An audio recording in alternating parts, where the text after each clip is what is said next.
سلام دوستان، روزتون بخیر. من ارغوان هستم، تکنیسین آزمایشگاه با 14 سال سابقه کار در آزمایشگاه و میخوام اطلاعات خودم رو در مورد آزمایشات در اختیارتون بذارم. با من همراه باشید. در این ویدیو میخوام در مورد آزمایش FBS Fasting Blood Sugar باهاتون صحبت کنم.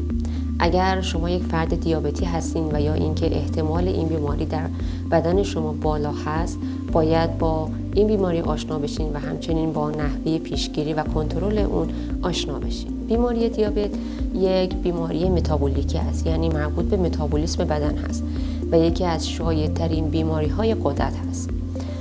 غددی داریم به نام غدد پانکراس که زیر و تقریبا پشت معده قرار داره.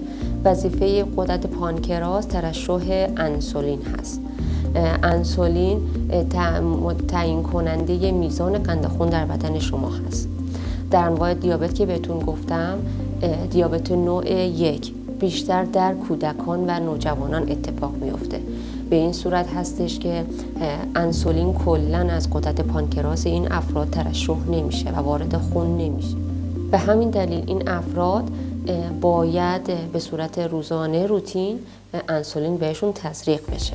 در دیابت نوع 2 غدد پانکراس کارش رو به خوبی انجام میده. میزان انسولین ترشح میشه، وارد خون میشه، ولی زمانی که وارد خون میشه کارش رو نمیتونه به خوبی انجام بده و نمیتونه قند خون رو جذب کنه و وارد سلول ها کنه. این بیماری معمولاً 90% افرادی که دچار دیابت هستن از بیماری دیابت نوع 2 هستن. این بیماری بیشتر در بزرگسالان اتفاق میفته و یکی از دلایلی که افراد دچارش میشن نداشتن سبک زندگی سالم هست. عواملی که افزایش خطر ابتلا به دیابت نوع 2 رو بالا میبره میتونم براتون بگم: افزایش سن، سابقه خانوادگی، کم تحرکی، خوردن غذاهای بیش از حد شیرین، نوشیدنی‌های شیرین، گاهن همراه با تریگلیسیرید و کلسترول بالا اتفاق میفته. خانمایی که سندرم پولیکیستیک تخمدان دارن، فشار خون بالا، اینها از عواملی هستش که میتونه خطر ابتلا به دیابت نوع 2 رو در افراد بالا ببره. گاهن بودن افرادی که مراجعه کردن به آزمایشگاه و میزان قند خونشون بالا بوده و اون آقا و یا خانم تا اون لحظه اطلاعی نداشتن و وقتی که سوال ازشون پرسیده میشه میگن که بله، به دلیل نداشتن رژیم غذایی مناسب و اینکه سابقه خانوادگی دارن این افراد دچار دیابت شدن. و در مورد دیابت بارداری در دوران بارداری به دلیل افزایش قند خون ایجاد میشه و میتونه خطراتی برای مادر و جنین ایجاد کنه. حالا به چه صورت ایجاد میشه؟ یه خانومی تا قبل از بارداری اصلا دچار دیابت نبوده و زمانی که باردار میشه با انجام آزمایشاتی که در اول بارداری براشون مینویسن مشخص میشه که قند خونش بالا. به این صورت هست که جفت هورمون‌هایی رو تولید میکنه که بارداری رو حفظ کنه و گاهن این هورمون‌ها میان سلول‌های مادر رو مقاوم به انسولین میکنن و در بعضی از خانم‌ها بعد از اتمام دوران بارداریشون دیابتشون رفع میشه و گاهن بودن مواردی که دیابت همراهشون بوده و اگر که دیابت در دوران بارداری به خوبی کنترل نشه میتونه حتی برای جنین هم خطر ابتلا به دیابت نوع 2 رو بالاتر. دیابت بارداری به طور معمول در خانم‌های بالای 25 سال و افرادی که سابقه خانوادگی دارن و خانم‌هایی قبل بارداری اضافه وزن دارن بیشتر احتمال وقوع وجود داره. از علائم قند خون بالا میتونم بهتون بگم: تکرر ادرار، خستگی بیش از حد، تشنگی بیش از حد،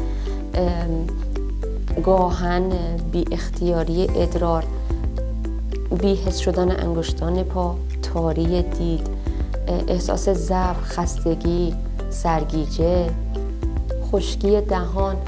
خیلی از افراد مراجعه میکنن به آزمایشگاه و میگن که ما شب تا صبح که خواب هستیم باید حتما یک پارچه آب کنارمون باشه. نصف شب از خواب بیدار میشیم و به دلیل خشک بودن دهانمون مجبور میشیم آب بخوریم و با انجام آزمایش قند متوجه میشن که متاسفانه دچار دیابت شدن. آزمایشاتی که برای تشخیص دیابت در افراد انجام میشه چندین مورد هست. اولین آزمایش که به صورت روتین برای خیلی از افراد دکترها می‌نویسن آزمایش FBS هست. به صورت ناشتا 10 ساعت ناشتا به آزمایشگاه مراجعه می‌کنین، از شما نمونه خون گرفته میشه و میزان قند خون ناشتا که در صورتی که شما چیزی میل نکرده باشید و بهتون جواباتی که به شما داده میشه به این صورت هستش که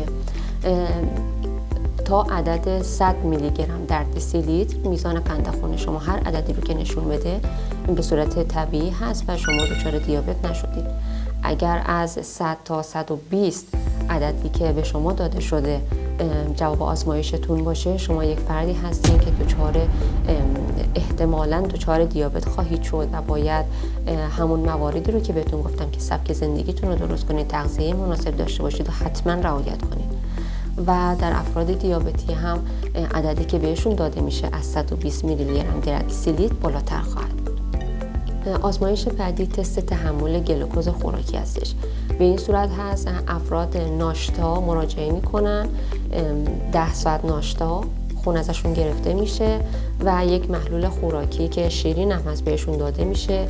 اون محلول رو به صورت کامل میخورن و 2 ساعت بعد از اون مجدد نمونه خون ازشون گرفته میشه. جوابش به این صورت هستش که اگر عددی که به شما داده میشه زیر 140 باشه، میزان قند خون در بدن شما طبیعی هست و اگر بین 140 تا 190 باشه شما دچار مرحله پیش دیابتی هستین و اگر بالای 200 باشه شما یک فرد دیابتی محسوب. آزمایش بعدی که دکتر میتونه براتون بنویسه آزمایش A1C هست. اعداد این آزمایش به این صورت به شما داده میشه تا عدد 58 شما دچار دیابت نشدین و میزان قند خون در بدن شما به صورت طبیعی هست. از عدد 58 تا 6 و 4 شما تو مرحله پیش دیابتی هستین و از عدد 6 و 4 به بالا فرد دچار دیابت. و در آخر میتونم بگم که دیابت یک بیماری خطرناک ولی در عین حال قابل پیشگیری هست. همونطور که خدمتتون عرض کردم 90% افرادی که دچار دیابت میشن از دیابت نوع 2 هست و این افراد در سنین بالا مبتلا میشن و میتونن به راحتی با داشتن تغذیه مناسب، سبک زندگی سالم میزان قند خون بدن خودشون رو کنترل کنن تا دچار این بیماری خاموش و خطرناک نشن. با من همراه باشید، منو سابسکرایب کنید. در ادامه ویدیوها آزمایشات زیادی رو براتون تفسیر خواهم کرد.